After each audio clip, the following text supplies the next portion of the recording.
He was taken into custody without injury, transported to the local hospital to be checked out, and then booked into the Sullivan County Jail. Home after home destroyed. This house right here, even missing its roof entirely. Prepping for this year's Race for a Cure looks different, but the coronavirus can't stop the momentum. This year, it's going virtual, taking over social media instead of the streets. Dale Earnhardt Jr. and his family able to escape that fiery crash yesterday. This morning, all that's left is the wreckage. Students who want to learn online, the application is open right now. How's that look, guys? Have turned me into a zombie this morning. How do we start moving our communities forward, and what do those conversations need to look like? Today, several people have been turned away from this new vaccine site that opened just a few hours ago. In order to absentee vote, you must submit the written form by mail, fax, or email to your county election commission. Just make sure they receive it by no later than July 30th. No officer injured in this officer-involved shooting. After searching for hours last night, they were not able to recover his body. When your kids get on the school bus, it's actually safer.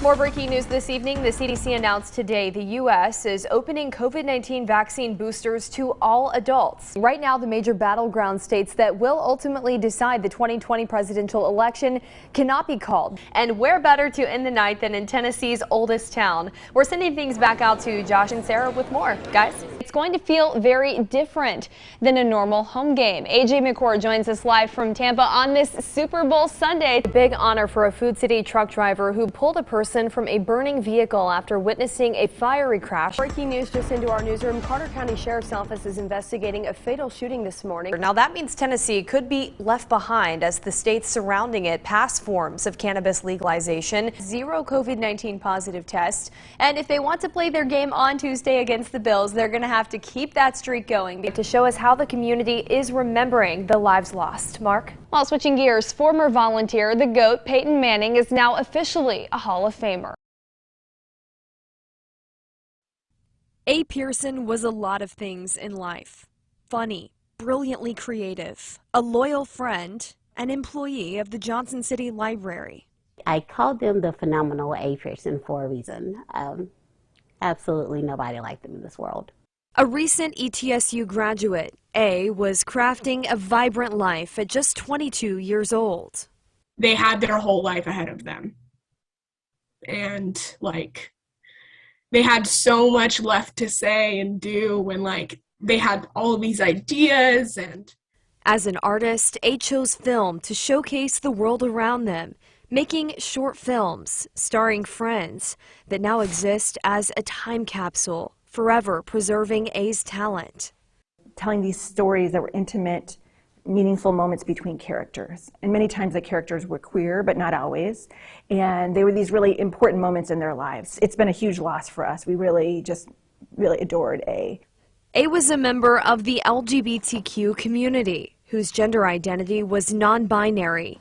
A used art to show at the end of the day, we all have more in common than our differences. If there was anybody that I could immediately be like, they're going to change people's lives with the art they make, it was always going to be them. A was a rising star threatening to eclipse the sun. Dispatch. We got an officer that's in pursuit of one, trying to get him stopped. He clocked him at 102, 104, headed up the East AJ towards Washington County line. On December 3rd, police reports show it was nearly midnight when Christian Morrow led the Tusculum Police Department on a 22-mile chase. Starting down 11E, police pursued Morrow all the way from Tusculum to Johnson City.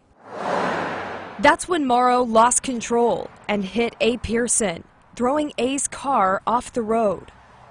Vehicles wrecked in front of Sonic. 42, we ain't got no response. From the driver? 10-4 medical. We're getting medical on the way, emergency. Records show as Tusculum police chased Morrow, he was not suspected of a violent crime or a felony. Police justified the chase in their reports because he was traveling over 100 miles an hour and his vehicle had no visible tags. Morrow would survive the crash with injuries. A was killed on impact. I'm still genuinely in shock 2 months later. It doesn't feel real. Those closest to A struggling to come to terms with the loss, wanting to know if police had called off the pursuit.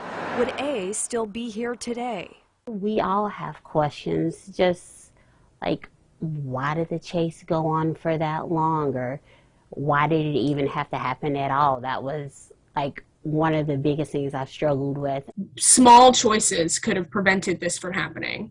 And it's infuriating, you know. One of my best friends is gone because of the choices other people made. The life of a 22-year-old cut short by a 22-mile police chase. The world is missing everything now that A is no longer in it. Friends won't let A's final moments define a life well lived. Even if you love to shop, you probably don't come to the mall as much as Ella Ray and her mom. Probably 4 times a week or more. But for the 9-year-old, it's much more than shopping. The mall at Johnson City is her favorite place. Oh my gosh, she's so social. She loves being out. She loves people. The wide halls of the mall are at the same time an all-inclusive playground. It's really good exercise for her. We certainly can't do this in the house. And a place to make new friends. You gonna go say hi to the massage car over there? Those social skills. Hey. Crucial for Ella Ray to develop, and the mall provides plenty of smiling faces. It's huge, just, you know, getting to talk and interact with people. Bye-bye. But let's not forget the food court. Ooh. Are you ready for your hot dog? That's Ella Ray's favorite part. Oh yes, she asks for hot dog all day, every day. Like, we're not even out of the bed and she's, hot dog? Hot dog? Hot dog? Yeah. Pal's is the only place that she's learned how to order her own food by herself, so thank you. She's really proud of that. So with the hot dog now in hand, it might as well be Christmas morning. What'd you get, Ella Ray? A hot dog. Life looks different for Ella Ray because of a disability. Ella Ray had a traumatic brain injury as a baby due to abuse. We fostered and adopted her. But amid the coronavirus pandemic, life has looked much different for the child who hasn't been able to come to her favorite place or really leave the house at all. She has to go somewhere every morning. We're just so in the routine of getting ready to go somewhere, you know, because she goes to school and therapy. For the family, life in quarantine is tough, and they say it affects kids like Ella Ray differently. Normal kids can kind of understand, even though maybe not all the way, what's going on and why everything's shut down. And she doesn't understand why she can't do the things that she's used to doing. But now, as Tennessee reopens, Get your quarters? Yeah. it's a beautiful sight for Ella Ray, who finally gets to go back to the mall. Is that your favorite? Yes. For Wood Construction and Remodeling, their website says business closed and their Johnson City office no longer open.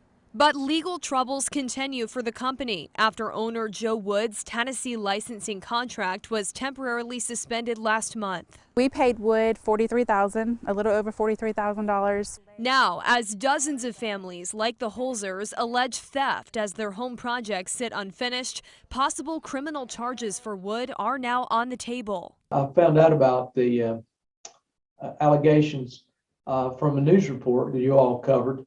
Then we received some complaints from citizens of Sullivan County. District Attorney Barry Staubis says he and District Attorney Ken Baldwin requested the Tennessee Bureau of Investigation get involved to look into these allegations that span all of Northeast Tennessee. The TBI confirmed with us this week they are actively investigating. The next step, the district attorneys would be responsible for any potential criminal charges. When the investigation is complete, we'll review the report and evaluate and determine the charges.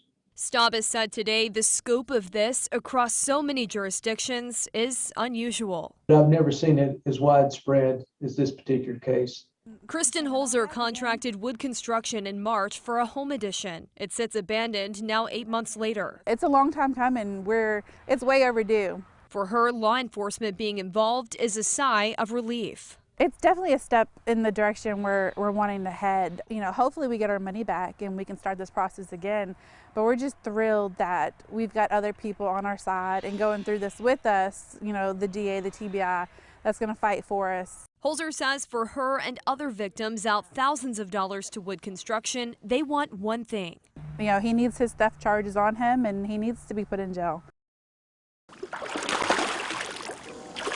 When it comes to water, Nicole Hughes wants every parent to know it's not all fun and games. Like as soon as I got pregnant with Willow, I knew that we would be doing these lessons. Survival swim lessons, teaching children as young as 6 months old to roll and float to get air.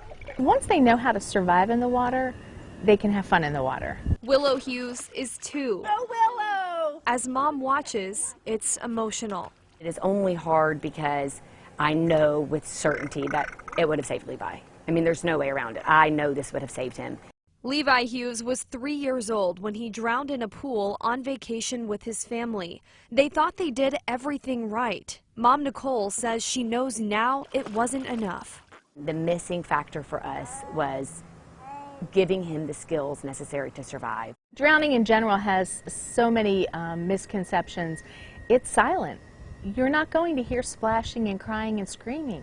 9 times out of 10, you're not going to hear anything. Nicole has made it her mission to educate parents on what she wishes she had known. You need to ask your swim instructor, will these lessons help my child to independently, without any flotation devices, get to the surface and get oxygen? And the answer needs to be yes. You got it.